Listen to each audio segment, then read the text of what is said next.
Reports this evening from the police that the state of emergency has reduced crime in St. Catherine.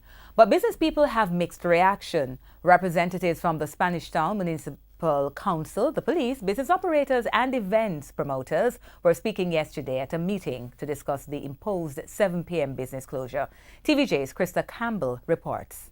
1 month into the state of public emergency in the St. Catherine North Police Division, and the cops are reporting a huge improvement in the state of crime in the area. SSP Bu Rigaby says 49 recorded murders between January 1 and March 18 this year spurred the imposition of the state of emergency in the division. And now 3 recorded murders from March 18 to April 20 indicate the crime-fighting measure is working. Business operators, in particular those involved in entertainment events, say the move has been good for community but bad for business.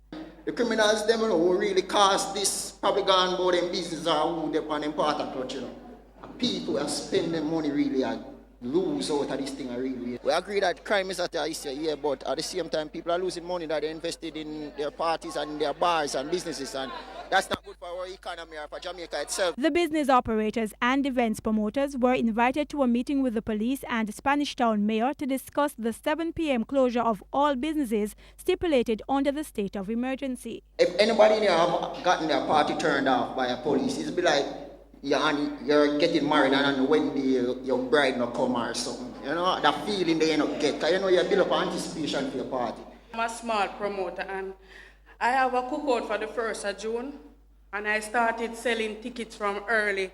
And you know what, because of the whole state of emergency, people coming back, you're going to give back the money because you're not going to keep it cookout and all of this. I never spend up the money and all of this, but I have to dig up to give them back all of that, because I start buy and put up when I want to put up already. And I go buy something to forget a food at the end. The man run out and say, "We cool as all the time, you don't feel hungry till them time of the night." They run out.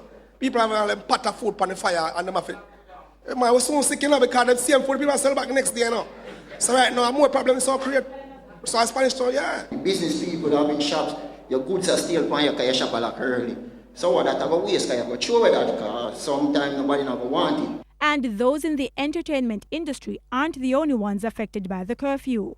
Mayor Norman Scott says the municipal corporation is also losing a significant portion of its monthly revenue. Without them, then the collection from entertainment at the municipality is going to be zero. A set of police will come and tell you lock off at 7.